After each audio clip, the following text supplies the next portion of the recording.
He wakes to a harsh truth. After 30 years of service, he's been discarded like a hero no longer needed. The story paints him as a fallen legend at his lowest point, entering old age under deep despair. A gentle girl calls him her master, while the narration hints that Wall is somehow tied to a striking, unusual fate. Then, the scene snaps back to the capital and reveals where it all truly began. In the royal hall, hero Alec kneels as he is thanked for his many years of service. Alec is formally informed that, as of today, he is stripped of the title of hero. Blindsided by the decree, Alec can only recoil at how coldly sudden it is. He quickly senses the likely cause and wonders if the monsters have broken loose again. Facing the throne, he realizes the real issue is the recent drop in subjugation numbers and the rise in missing monsters. Left speechless, Alec is then struck with the blunt verdict that he has simply grown old. He is told that a hero is a special being personally chosen by the king. The judgment continues as he is coldly informed that someone powerless like him is now worthless. A bag of 100 gold coins is handed to him as the king's so-called final mercy. Alec desperately protests that, without heroes, the kingdom itself will be in danger. Before he can even process that, the speaker casually reveals that the next hero is already here, and the doors swing open. The newcomer, Marius, greets Alec with a smile and thanks him as a former hero. As Marius Forelight steps forward, he is introduced as the new hero and adds that Alec once helped him on a quest. Marius calmly explains that he has long been known as the next hero and assures Alec that he will carry the role properly. He mentions the monsters Alec once repelled and says he somehow managed to defeat them afterward. Alec reflects that he has lived as a hero since the age of 9 and wonders if the drop in monster subjugation was ever truly sudden. Marius keeps smiling even as he insists that he is a good young man. Alec remembers that if Marius became the hero, he would be humble and capable, someone who had supported them in battle, and that despite his noble birth he had accepted Alec's poor background and entrusted the rest to him. Alec bitterly realizes that once this man became the hero, his own dismissal was always inevitable. The king apologizes to Alec and tells him to hand over the hero's medal and get some rest, while Alec quietly forces himself to accept it. Alec leaves the castle alone and steps into the street in numb silence. Marius follows after him and apologizes for going out of his way to see Alec off, wearing a faintly smug look. Alec answers with a steady smile, telling Marius to do his best in his place and calling him the new hero before moving to leave. Marius all of a sudden snaps and complains that Alec's way of speaking is disrespectful. He declares that Alec is no longer a hero and says that someone of low birth has no right to speak to a noble like him. Marius drops all pretense, sneering that old men like Alec cling to the hero's seat, while only young, talented, handsome men like himself deserve important work and the right to command. Alec desperately stops Marius and reminds him that he taught him how to defeat monsters, asking him to at least share some of the credit for those kills for Alec's sake. Marius abruptly turns vicious and flatly tells Alec that he had always found him unbearable. Marius violently hurls Alec away, the impact ringing through the area. Looking down on him, Marius coldly says that poor people should just die in disgrace. As Alec walks away, Marius casually adds that all of the equipment was supplied by the country and orders him to leave it in front of the door. From a distance, Marius warns that if Alec steals even one piece, he will personally hunt him down as the hero. The door slams shut behind Alec, cutting him off for good. Left alone in the open street, Alec collapses onto a bench as townspeople pass him by. Exhausted and stunned, Alec lets out a long sigh as the full weight of everything crashes down on him. He remembers that his parents died when he was young and realizes he has no home to return to, leaving him to wonder where he can even go now. Alec notices that the 100 gold coins left to him are still in his possession, and the realization makes him jolt upright. As he looks closer, Alec judges that the coins alone cannot possibly be worth 1,000,000 gort, then notices a letter and realizes it is from the king. The spell changes her condition in an unexpected way. Tears begin to fall onto the letter as Alec silently takes in the king's words. Alec remembers that the king had cherished him like a real son after his parents died, and he blames himself for failing to live up to that faith. He forces himself to shift his mindset, reminding himself that he has lost his job but gained freedom, and decides he must figure out how to survive on the 1,000,000 gort. Then a sudden thought hits him as he remembers the condition tied to a hero's holy power, and he realizes he may finally be free of that burden. As he walks through town, Alec recalls the claim that a hero loses holy power if that condition is not maintained. With that in mind, Alec awkwardly considers how his life choices may change now that he is no longer a hero, but the thought instantly leaves him flustered. He quickly pushes the idea away and tells himself that, more importantly, he needs to build enough common sense to survive. Sitting alone on a bench, Alec all of a sudden hears someone nearby call a man their master, and the word makes him freeze as the whole scene instantly feels wrong. The spell changes her condition in an unexpected way. Flushed and rattled, Alec clenches his fist as he realizes exactly what kind of place this is. He recalls the idea of finding someone dependable who would not betray him and who could help him manage daily life, though even the thought weighs heavily on him. As he starts walking, Alec hesitates and wonders if he should really go through with it. Moments later, he finds himself face to face with a slave trader, while the old man calmly urges him to continue. The trader recognizes him as a hero and politely asks what service he can offer. Alec right away presses forward and asks whether the man knows who he is. Alec bluntly explains that he came to buy a slave now that he is no longer a hero. Hearing that Alec is a former hero, the trader reacts with clear interest as the air grows even tenser. The trader praises Alec as sensible and says a person cannot survive without knowing basic right from left. The trader understands that Alec came to buy a slave and adds that a former hero's only work now is as an adventurer. He explains that Alec needs a capable slave who can handle everyday matters and, if possible, possesses solid common sense. The trader all of a sudden makes the conversation more uncomfortable, and Alec recoils in shock. Flustered and upset, Alec firmly rejects the crude suggestion and calls the trader rude. Ignoring Alec's discomfort, the trader cheerfully promises to bring him a slave he believes will suit him perfectly, and Alec can only nervously tell him to be careful. Alec anxiously thinks that he only wanted someone with common sense to advise him first, and worries this may already be spiraling out of control. The trader snaps his fingers and loudly calls for the girls to come out. Several women are brought in and presented before Alec as the selection begins. The first candidate is introduced as an elf adventurer skilled in search and exploration, with a listed price of 1 million and a condition of 30,000 gort. The trader presents the second candidate as a highly skilled human explorer and former thief with deep knowledge of the underworld, pricing her at 6 million gort. He then introduces a third option, an elf once tied to criminal activity, and explains that as an unconditional slave she will obey nearly any order, with a price of 7 million gort. The final candidate is an elderly woman said to be unmatched in medicine and magic, and unrivaled in common sense, but her condition comes with a crushing cost ranging from 10 million to 17 million gort per month. Seeing the old woman among the candidates, Alec blurts out in disbelief that an elderly woman has somehow been mixed into the lineup. The trader calmly insists that every slave shown to Alec is highly recommended, while Alec flusters and protests that this is not what he meant at all. As Alec urgently whispers that the last one is obviously an old woman and that the whole selection has gone way too far, the trader sighs that this is exactly why people with no common sense are troublesome. The trader defensively claims that a woman always keeps a girl's heart no matter her age, and Alec stares at him in shock that he would even say that. Convinced the trader is doing this on purpose while pretending to misunderstand common sense, Alec grabs at him and demands he stop fooling around. Just as the argument starts to boil over, the trader all of a sudden says there is actually one more exceptional woman, leaving Alec stunned. He dramatically calls for the next girl to step forward, presenting her as the crown jewel of the day's selection. The final candidate steps forward, and Alec stares as a beautiful woman appears before him with a strangely striking presence. Both of them flush at the sight, and the woman looks startled while Alec is left visibly shaken. The trader explains that a healer is essential for adventurers, adds that she once served as a priestess and has plenty of common sense, and presents her as an unconditional slave priced at 10 million gort. Alec freezes in confusion and blurts out that what he just heard somehow sounds personally relevant to him. The trader praises her ability, while Alec, still overwhelmed by the situation, starts worrying that this final option is far too much.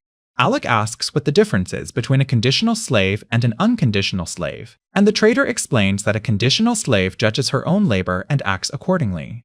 The trader then begins clarifying that an unconditional slave works by a different rule. Leaning in with a whisper, the trader starts listing examples of the orders such a slave would obey, and the explanation turns the air all of a sudden awkward and deeply uncomfortable for Alec.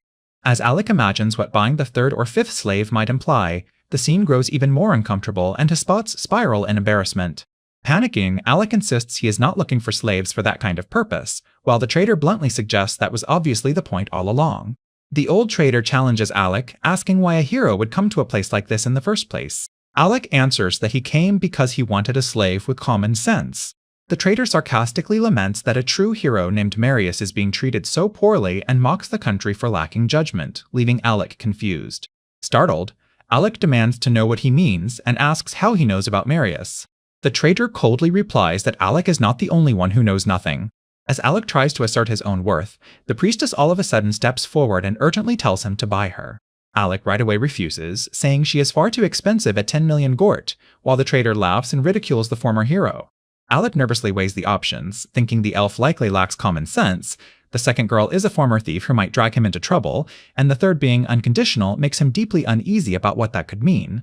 His thoughts continue as he concludes that the fifth choice is out of the question, and that a slave buried in debt would not have any common sense either. Alec all of a sudden notices the contradiction and asks why the fifth one is carrying debt at all, catching the trader's attention. The priestess explains that she had been running an orphanage, but worsening conditions made it impossible to keep going, and the trader adds that he covered her debts and brought her here. Alec remembers being told the old woman likely sacrificed herself to protect the children, and the thought leaves him visibly torn. He realizes a healer is indispensable for adventuring and that she seems to have the common sense he wants, then gets flustered by her presence. Alec panics internally, thinking that if he buys her for 10 million gort, he will burn through his entire fortune and have nothing left. Even so, he steels himself and decides he has to swallow his pride. Alec admits she seems like an incredible slave, but says buying her would leave him broke, so he awkwardly asks the trader to lower the price a little. The trader right away shuts him down, declaring there is no room for negotiation and calling the request absurd. Alec freezes in disbelief and bitterly repeats that the trader was the one who said it. He clenches his fist, forces himself to calm down, and realizes the only way to win is to turn the trader's own words against him. The trader insults Alec as dim-witted for wanting to buy such a valuable slave, while the priestess stands silently beside him and Alec stares back in tense silence. The trader snaps at Alec and mockingly realizes he is trying to negotiate the price of a slave. Alec coldly asks what the trader means by that. Alec presses him, asking if he can negotiate the price, and the trader angrily insists he obviously can, while demanding to know who Alec thinks he is talking to.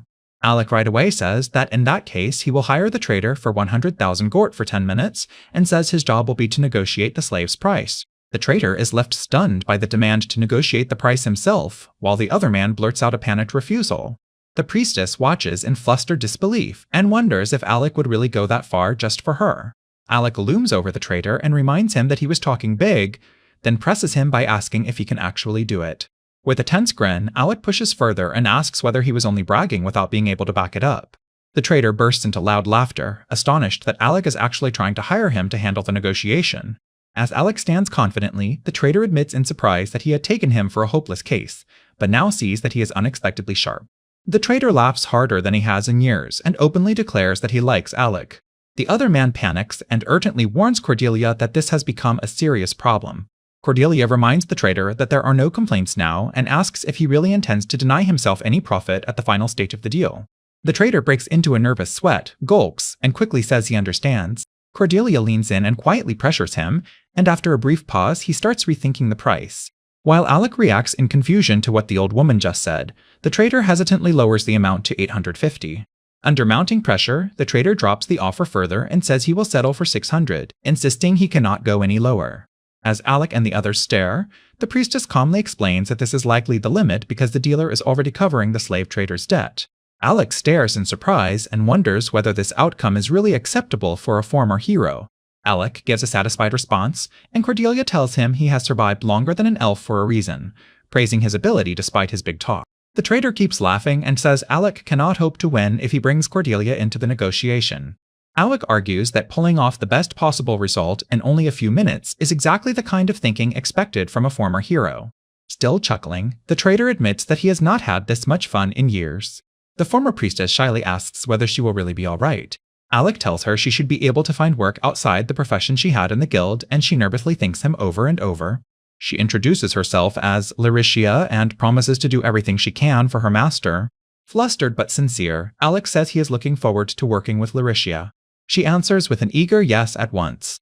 Laetitia steps in with bright excitement and says she is looking forward to it too, catching Alec off guard. As they leave together, the trader calls after them and asks to be entertained again someday because he is already looking forward to it. Alec points out that the item is expensive and probably will not be used often. Cordelia explains that rejuvenation potions can also be made from resurrection leaves, leaving Alec stunned by the revelation. The trader says 15 years of rejuvenation would cost 250 million gort, and Alec is horrified while the trader notes that the price is still far too high. The trader quietly pressures Alec by suggesting that having another person around could be useful when needed, making the moment deeply uncomfortable. Alec tells himself that although the cost is enormous, the potion might become useful someday. As Alec hesitates, Laetitia gently asks what is wrong, calling him her master. Alec right away scolds himself and decides he should focus on what he came here with Laetitia to do. Flustered, Alec tells Laetitia they are leaving and says he will think about the rejuvenation potion later, and she quickly agrees. Just as they move to go, Laetitia nervously asks him to wait a moment. With Alec and the trader watching, Laetitia all of a sudden bows deeply in a formal gesture. As they leave the shop, the trader calls out for them to take care, while Alec walks through town beside Laetitia and the mood stays strangely tense. Laetitia stays close with a happy expression, and Alec is visibly rattled by how awkward the situation all of a sudden feels in public. Alec panics internally, admitting that the tension is so intense he can barely process whether this is even real. Laetitia quietly wonders if it is really acceptable for her to feel this happy, revealing how deeply the moment is affecting her. Alec recalls that Laetitia is supposed to be an unconditional slave, then convinces himself that this must mean he is allowed to invite her along. Laetitia innocently asks her master what they should do next, and Alec jolts in alarm at the sudden question. Flustered, Alec blurts out that it is already late and suggests they should rest for the day. Laetitia right away points out a cheap inn nearby and eagerly offers it as their next stop. Alec instantly shuts that idea down with a firm refusal. In a sweaty panic, Alec awkwardly proposes staying at a somewhat better inn for the night instead, while trying to keep himself together. The spell changes her condition in an unexpected way. Alec is hit by the shock of the moment and internally wonders if any of this is really happening. Night falls as they arrive at a large and impressive inn. The luxurious interior crushes them with its atmosphere as they step into a room far grander than expected. Laetitia nervously points out that the room looks very expensive, and Alec stiffly admits it is the most expensive option. Forcing himself through the embarrassment, Alec reveals that he booked the suite despite the outrageous cost. Alec resolves that since this is his first night traveling with Laetitia, he wants to handle it carefully. Laetitia, flushed and emotional, says she wants to treasure this moment. Alec right away senses the situation becoming far too tense and obvious, and he panics at how personal the atmosphere has become. As Alec reels in alarm, Laetitia softly calls him master, making the tension even harder to ignore. Alec stiffly suggests that they should head to the room, and Laetitia right away agrees in a flustered voice. They sit side by side on the room in heavy silence, both visibly tense and too embarrassed to look at each other.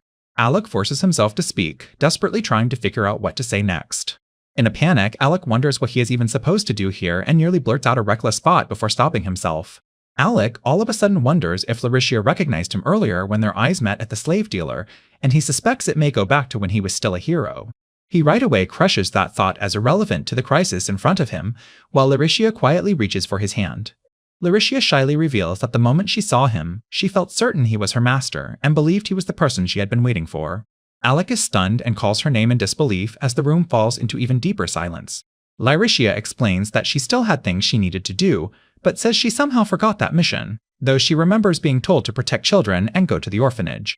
Alec realizes her memories are missing and asks if she truly cannot remember the mission at all. Laetitia admits she does not really understand her lost mission, but she remembers that the children were precious to her and that she wanted to protect them. She sadly explains that her strength was not enough. The orphanage closed, and she believed everything she did had been meaningless. Even so, Laetitia says that in that painful moment, she met her master. Alec carefully asks whether her mission might now be to protect him, but Laetitia can only say that she does not know. Laetitia clings to Alec and says she is happy now because she was able to meet her master, leaving him visibly shaken. The spell changes her condition in an unexpected way. Alec realizes he has never known this kind of unconditional kindness before, and the emotion crashes into him all at once. The atmosphere all of a sudden turns dangerously tense, and as Alec startles in confusion, Laetitia softly calls his name while the pressure becomes impossible to escape. They end up face to face at close range, both flushed and frozen as the moment turns intensely awkward. With the tension peaking, Alec braces himself over her while Laetitia quietly says his name again, and the situation becomes deeply uncomfortable. Laetitia blushes heavily and admits with vulnerable honesty that this is also unfamiliar to her, making the moment even more emotionally charged. As they remain close, Laetitia hesitantly wonders if it is really all right for her to do this, while Alec nervously gulps and is overwhelmed by the situation. Alec later reflects that after that deeply awkward and overwhelming moment, his memory of what followed becomes hazy. He remembers being welcomed warmly into a place that felt almost like a hometown, while Laetitia happily greeted him, and the memory takes on a dreamlike softness. The recollection turns chaotic as Laetitia calls out to her master and says the pressure is becoming too much, while Alec remembers that the situation had become impossible to stop. Alec abruptly rejects that hazy recollection and insists that was not what happened at all. Back in the present, Alec jolts awake in room, flushed and confused, and realizes with alarm that it was not a dream. He quickly turns back in shock, the sudden movement revealing how shaken he is by what he has just remembered. He sees Laetitia sleeping peacefully beside him, her gentle smile making the aftermath feel strangely calm despite his panic. Looking at her sleeping face, Alec is struck by how peaceful she appears, which only deepens his flustered reaction. Alec admits to himself that he would do anything for Laetitia, revealing how deeply she has already affected him. But he forces himself to remember that what he needs right now is money, dragging his thoughts back to reality. Laetitia clings to him and sleepily calls for her master, making Alec jolt at the sudden closeness. Startled and flustered, Alec hurriedly apologizes for waking her, but Laetitia softly says his hand felt reassuring, leaving him even more embarrassed. Laetitia greets him with a gentle good morning and warmly calls him her master, making the morning feel strangely peaceful despite his panic. Alec nervously tells Laetitia they should get ready to head out soon, and she obediently agrees at once. As they prepare to leave, Alec recalls that even the slave trader had said the only proper work for a former hero like him was becoming an adventurer. Outside, Alec calls out that they will visit the weapon shop and then head to the guild, but he panics when he realizes Laetitia may have still been changing, while she shyly says she does not mind if her master sees her. Walking through the royal capital, Laetitia eagerly asks whether they should buy adventuring gear after this, and Alec answers yes. As they walk together, Laetitia happily asks whether the food from earlier was delicious, while Alec admits that eating outdoors in a city is a first for him since he only camped in the wild during his hero days.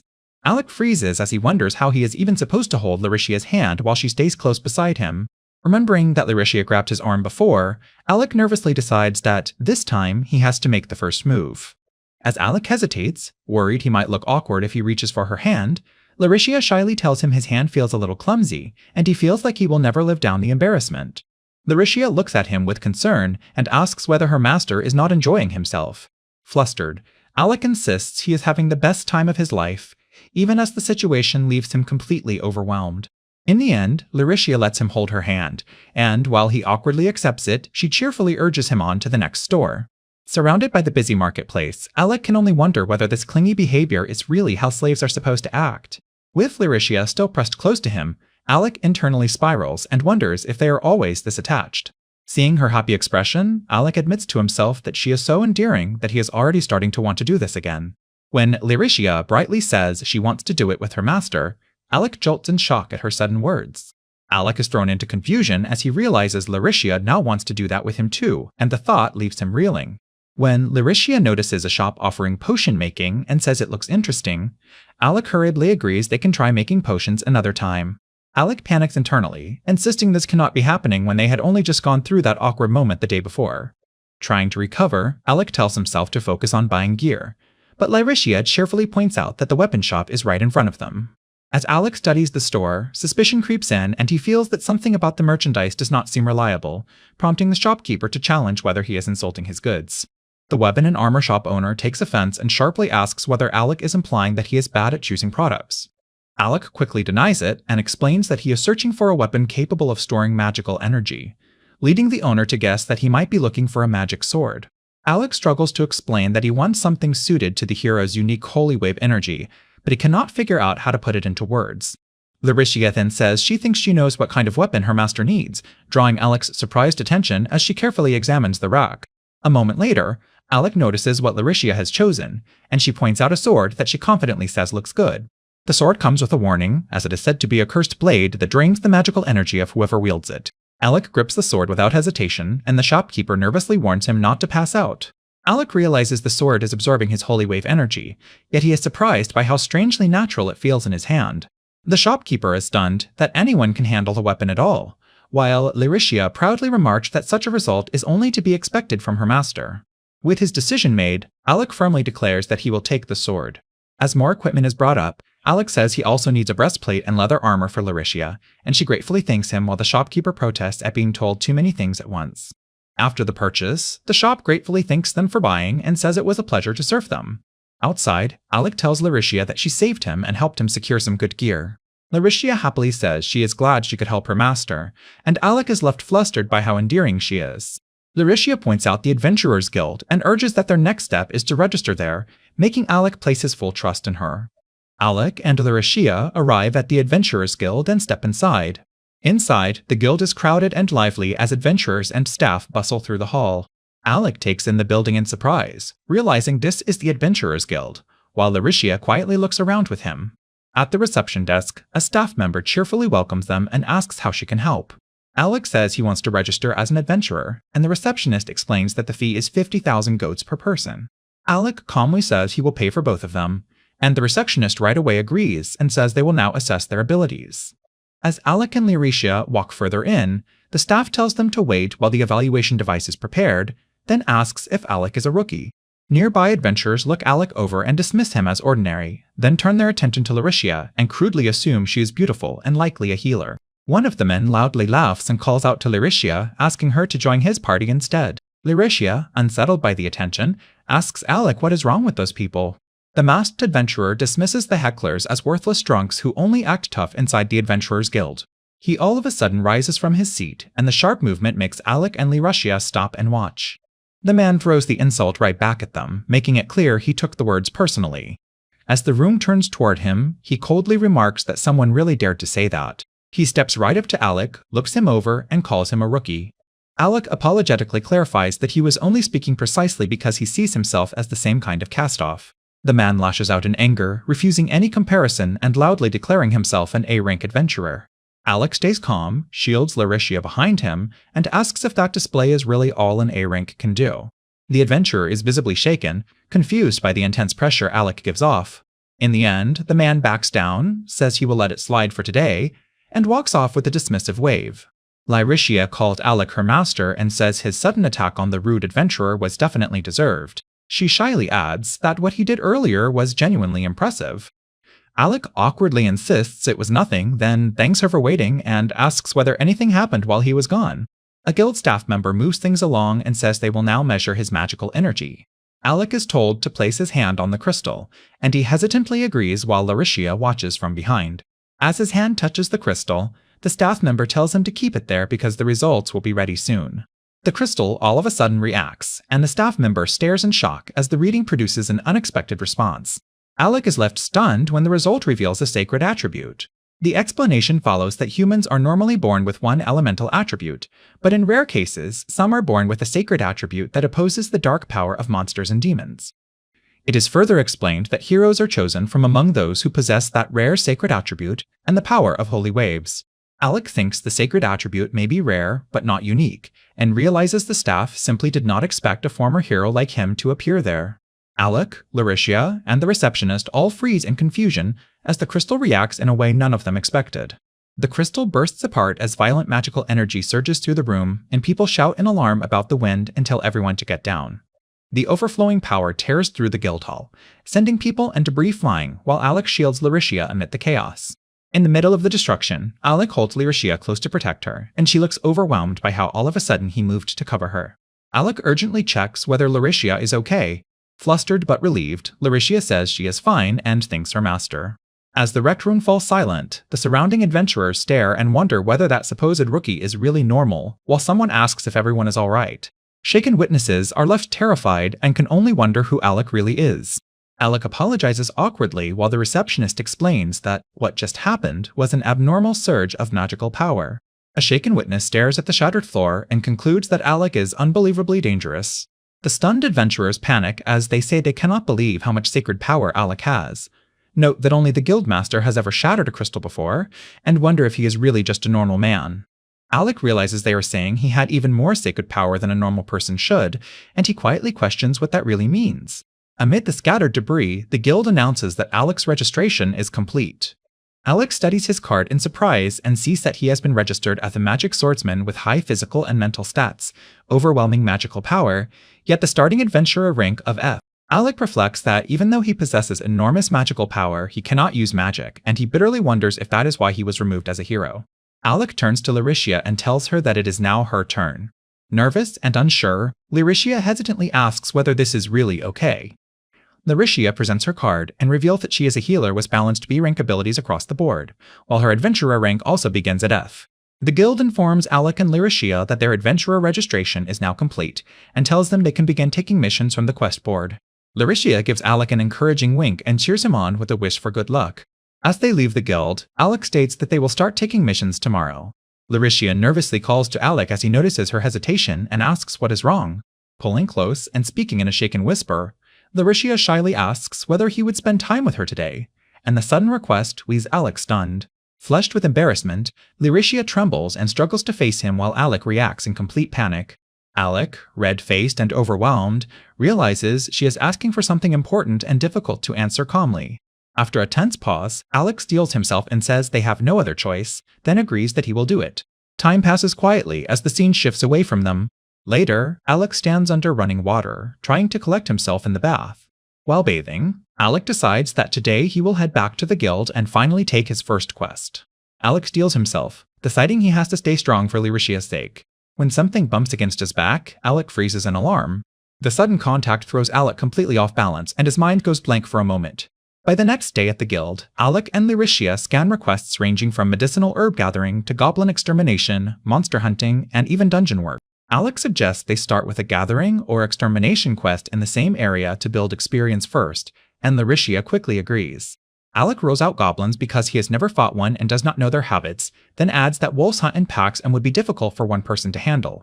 The moment he spots a quest to defeat a Hellrich for 100,000 gort, Alec focuses on the reward and eagerly declares that this is the one. Laetitia looks uneasy and points out that the target sounds like a powerful monster, asking if he is truly sure about this choice. Alec confidently insists there is no problem because the monster is surprisingly weak, adding that he has fought one before, which leaves Laetitia impressed by what she takes as her master's experience. Then Alec all of a sudden tenses and cries out at something unexpected, his expression hardening again. A burly adventurer loudly calls attention to the fact that Alec chose the Hellrich request, instantly turning the entire guild's focus toward him and Laetitia. The man mocks Alec as an inexperienced rookie and sneers that yesterday's pressure must have been his imagination, making his contempt unmistakable. Alec glances over in irritation and wonders what the man wants from him this time. The adventurer warns that even he, a mighty steel-ranked fighter, sees the Hellrich as a formidable foe, but Alec coldly replies that his chosen request is none of that man's business. The man insists Alec has no chance against the Hellrich because he is only low rank, then crudely belittles him under the guise of a warning. Done entertaining him, Alec tells Laetitia they are leaving and says he does not need the man's concern, and Laetitia quietly agrees. In the very next moment, the air turns violent as Laetitia cries out when the man stops them by force. The adventurer grabs Laetitia and snarls that if Alec wants to die, he should go alone, claiming she is too valuable to be dragged into it. As Laetitia struggles and begs to be released, the man twists out a grin and declares that he will be the one to take responsibility for her, turning the situation threatening. Alec faces him with chilling calm and orders him to let her go at once, warning that obeying is the only way he walks away. The adventurer laughs in Alec's face and taunts that no matter how tough he acts in front of a woman, his shaken proves it is all an act, then mockingly tells the old man not to overdo it. As Laetitia cries out, the man abruptly relents and says he will let her go. But he right away demands something in return, ordering Alec to leave the girl behind and disappear, and Alec fires back that the man is a coward. In the next instant, a heavy blow slams straight into Alec with explosive force. The entire guild erupts in shocked chatter as the adventurer realizes Alec took the hit head-on, and the onlookers nervously wonder if he is dead because the impact looked that severe. Staring in disbelief, the man cannot understand why Alec is still standing and compares him to an unmoving mountain. From the heart of that tense silence, Alec coldly reminds him that he had been warned. Alec grabs the man and declares with chilling force that he must never touch Laetitia again. Even with fear flashing across his face, the adventurer still tries to save face and tells Alec not to get cocky. Alec ends it in an instant, driving a devastating punch into the man's face and blasting him away. The hulking adventurer is hurled across the guild hall with a violent crash, leaving everyone stunned by how instantly the fight is decided. Reeling in pain and disbelief, the man twitches violently and cries out in shock as he realizes what just happened to him. The surrounding adventurers stare in amazement and whisper that Alec dropped the steel bar trial with a single strike, wondering if that supposed old man is actually A rank. Alec stares at his own hand in confusion and quietly judges the result to be far weaker than expected. The battered adventurer blurts out that holy wave energy should be healing power, then bitterly concludes that Alec could never become a real hero if he is this weak. Before anything can escalate further, a woman from the guild steps in and sharply reminds them that fighting inside the guild is strictly forbidden, demanding to know what they think they are doing. Alec panics inwardly, realizing that if this causes trouble and gets him banned from adventuring, he will not be able to stay with Laetitia and desperately needs an excuse. Under Cordelia's cold stare, Alec awkwardly claims that his hand merely slipped, leaving Laetitia and everyone else blinking at the flimsy explanation. The room drops into uneasy silence for a beat, then several onlookers visibly tremble as they process his absurd excuse and the overwhelming force behind that accidental strike. The adventurers right away play along with nervous laughter, saying the man had already mentioned feeling unwell and that he simply collapsed dramatically, while others joke that A-rank strength sends people flying. Cordelia accepts that the excuse will do and tells them to carry Bariah to the treatment room. The guild breaks into relief as everyone realizes Alec's excuse actually worked, and Alec thanks them in a flustered voice for saving him. One adventurer nervously warns that someone who can knock out a dangerous A-rank in one hit is not someone they should provoke. Alec lets out an awkward laugh and privately wonders whether the man might simply have been weak. Laetitia stays close to Alec and happily urges him to hurry so they can leave for their quest. Alec notices how happy Laetitia looks, gets flustered by her expression, and shyly agrees that they should get going. Their first quest sends them to the southeastern Rapin Forest to gather 10 red mushrooms and hunt 1 Helrish, while Laetitia turns sharply focused on the search. Laetitia excitedly finds another red mushroom, and Alec is amazed by her eyesight as he realizes she keeps spotting rare ones too. Watching her work, Alec wonders if that incredible vision is also part of her angelic power. Alec stares in open admiration and sincerely tells Laetitia that she is amazing, then quietly admits he wishes he had met her sooner. Alec shyly tells Laetitia that if he has more adventures with her, he can support her even more and make things easier. Laetitia blushes and quietly asks him to keep helping her again tonight too. Alec, right away, flusteredly promises to help her every day until her angelic powers return, and Laetitia answers with devoted obedience. Afterward, Alec notices something is wrong and points out that not a single monster has appeared in the forest, not even the Helric they came to hunt, despite the place being known for monsters. He reasons that the forest is close to the royal capital, so many adventurers may have already cleared the area, while Laetitia cheerfully notes that the mushroom gathering is already complete. Even so, Alec worries that the real issue is the missing Helric and blames himself for naively choosing the quest based on how easy it sounded. He then asks Laetitia what a Helrish is supposed to look like. Laetitia explains that a Helrish is a high-level undead sorcerer born from darkness, basically a skeleton still clinging to a body and usually dressed in robes, and Alec reacts that it sounds very strong. When Alec asks if that makes it dangerous, Laetitia admits the search may be a little risky, but says that if she transforms into her angelic form, she should be able to find it. Laetitia then reveals that fallen angels are treated as monsters, so if anyone sees her transformed state, it would cause trouble, and she nervously fidgets under the weight of that concern. Laetitia softly tells Alec not to worry, though nervous tension still lingers on her face. Alec firmly assures her that no matter what happens, he will protect Laetitia. Laetitia lowers her gaze, blushes, and quietly thanks him. She steadies herself, gathers power, and begins the search for real. Laetitia unleashes a dark magic detection spell, and her transformed state fills the forest with overwhelming presence. Alec stares in shock and privately wonders why her wings are so striking. A violent gust tears outward through the forest as the detection magic sweeps across the area. The search catches its target, and the hidden Helric is finally exposed among the trees. Laetitia urgently reports that she found the Helric, but warns Alec that it has already noticed them too. As the enemy begins casting Blaze, Laetitia reacts instantly and warns Alec that magic is coming. Laetitia right away casts a grand angelic shield array and spreads a powerful barrier around them. The incoming attack crashes into her barrier, and Alec is startled as she blocks the magic head-on.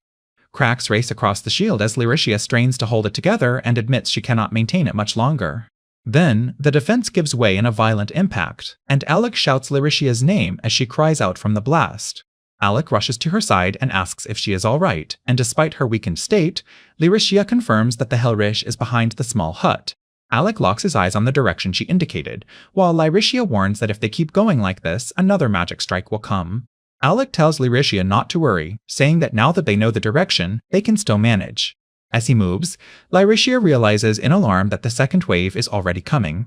Alec lunges forward just as the next attack arrives and forces his way through the danger in a single burst. With his resolve hardened, Alec declares that he is going in. Laetitia hesitates for a moment, then quietly accepts his resolve. Alec erupts in anger and declares that he will never forgive Helric for ambushing Laetitia. As movement flashes through the trees, Alec instantly realizes the enemy is casting magic again. Hidden figures call directions to each other from the forest, and Alec tracks their positions as the sounds of impacts close in around him.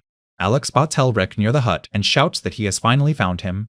Helric unleashes a grand dark fireball, sending a massive magical attack hurtling down at Alec. Alec takes the hit while charging forward and cries out as the blast crashes into him. Through the smoke, the enemy wonders whether the attack worked, then coldly warns that even dodging would not have saved Alec. Alec bursts from the smoke at full speed, wounded but still charging straight at Helric. With blood on his face and his eyes locked ahead, Alec declares that this is the end for Helric. Alec unleashes a holy wave slash, and the sacred strike tears straight to the enemy's head. The skeletal foe reels in panic as it realizes its magic is no longer working. Alec all of a sudden remembers an important detail and zeroes in on what that means. Looking down at the fallen enemy, Alec notes that it is the kind that keeps recovering as long as its bones reconnect, while the creature weakly begs him to stop. Alec recalls from his time as a hero that high-ranking clerics would remove Helric's core from the chest area. Reaching into the chest, Alec finds the object near the heart and realizes this must be the core.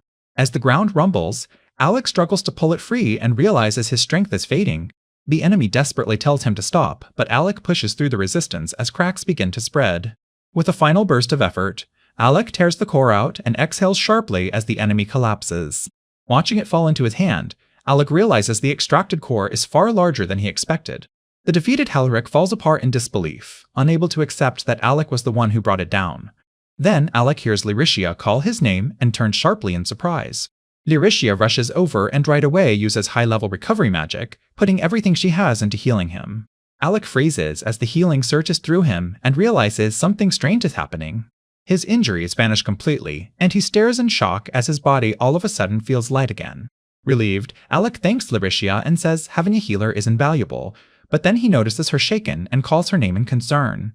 Lyricia tearfully scolds him for charging in so recklessly, saying his attack with no plan nearly stopped her heart, and begging him never to push himself that far again. Still standing close, Lyricia explains that Helric uses one of the ultimate forms of destructive magic, while Alec awkwardly insists that if he can survive the hit, he only has to endure it until the enemy gives out. Lyricia is left speechless as she realizes Alec's attack could even shatter her angelic defensive barrier in a single blow. Alec casually suggests that Helric might simply have been weak, and Lyricia can barely believe how lightly he says it. Alec notices Lyricia's wings have gone dull and asks if Helric caused it, making her freeze as she looks at him.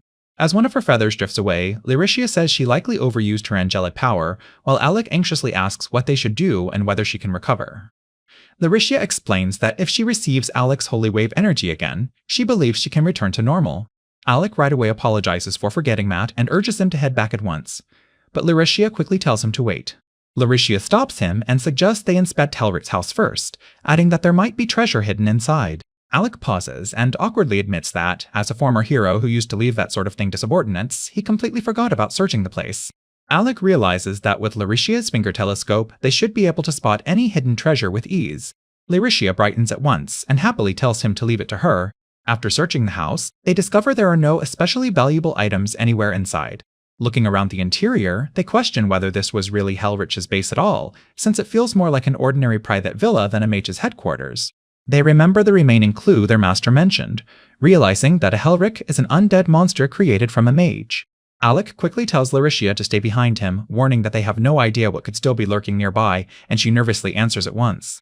As the atmosphere tightens, Alec anxiously asks if Lyricia is alright, while she insists she is fine and he wonders if the house belongs to someone deeply sinister. Spotting something suspicious above, Alec decides to open the upper section first and carefully pulls the handles. The instant the top opens, the structure erupts with a violent rumble from within.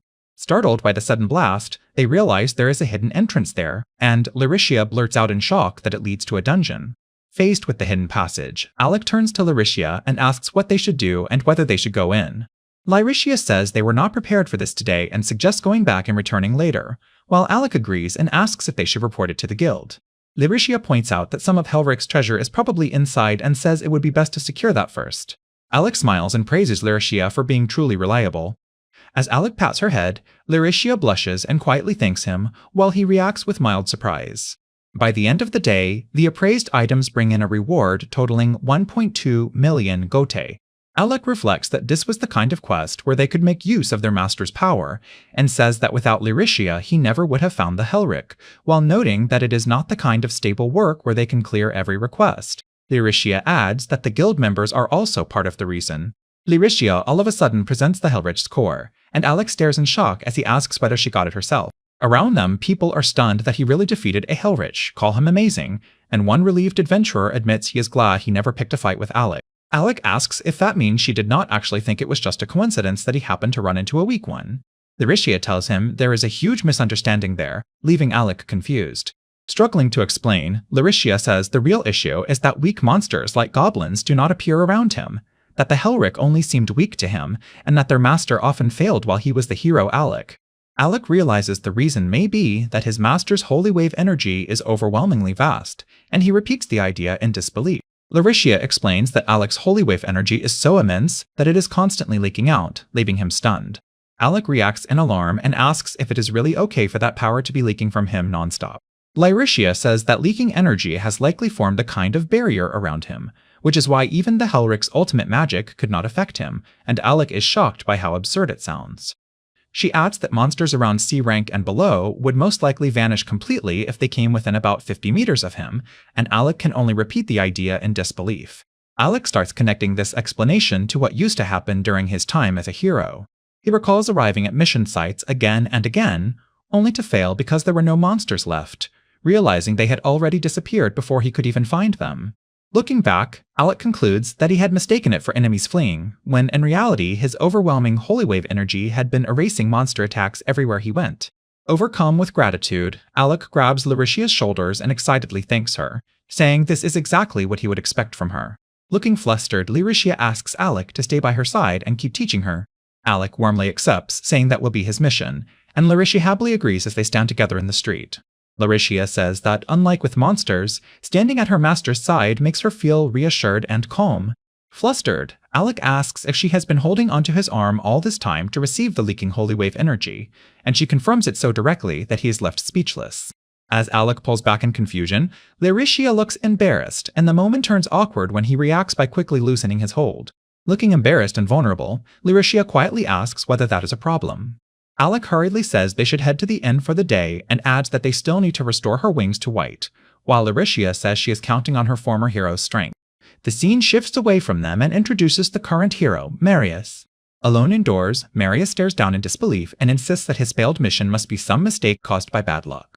Trying to steady himself, Marius declares that he is a hero and claims he is talented unlike Alec, even as his confidence visibly wavers.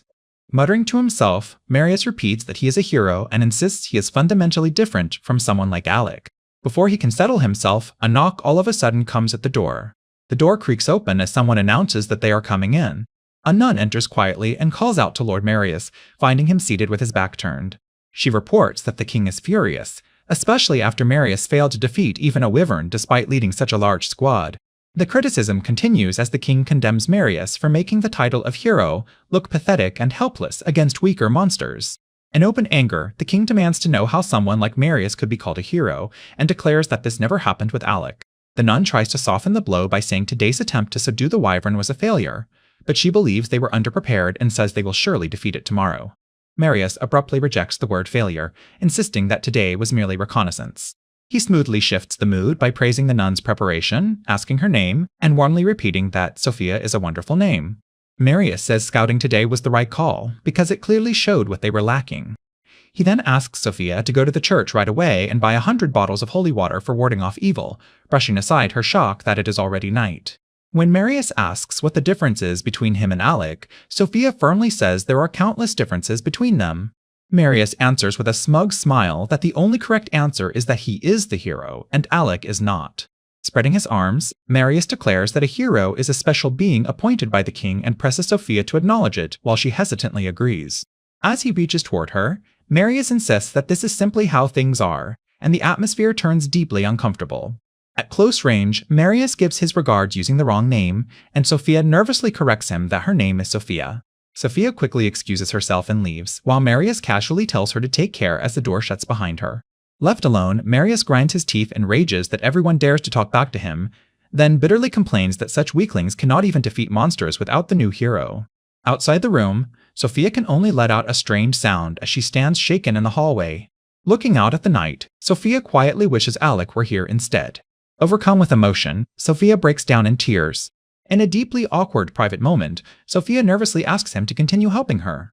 Flushed and vulnerable, Sophia says that if her wings ever turn black, she wants to be helped again. The next morning, the two sit together at breakfast, both weighed down by what happened. Staring at the meal in front of her, Sophia reddens and falls into confusion, unable to process any of it. He notices how unusual her reaction is and awkwardly asks whether something happened. Startled, Sophia breathes sharply and right away asks what he means by that, fixating on the innkeeper. As they head out, the innkeeper politely thanks them for their patronage. With a knowing grin, the innkeeper clearly focuses on the two of them together.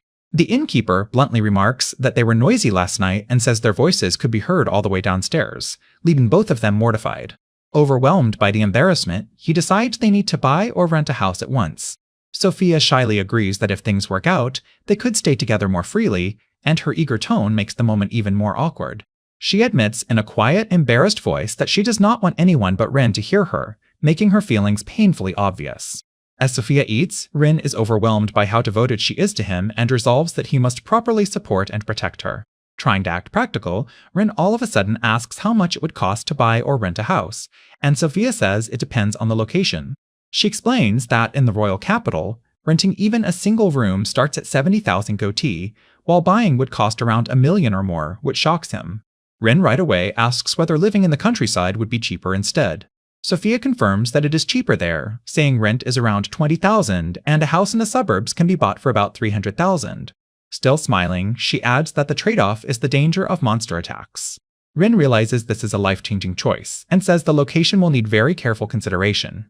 He admits that even as an adventurer he cannot judge the best areas, so for now he decides they should focus on renting until their lives become more stable. Sophia agrees at once that his plan is the right one, and her quick reply shows she fully supports him. Rin firmly decides that once they finish exploring the Helric dungeon, they will find a place to live, and Sophia reacts with relieved surprise at his resolve. Rin says he wants to cherish Lyricea, then admits the innkeeper is really starting to get on his nerves, showing how serious he is.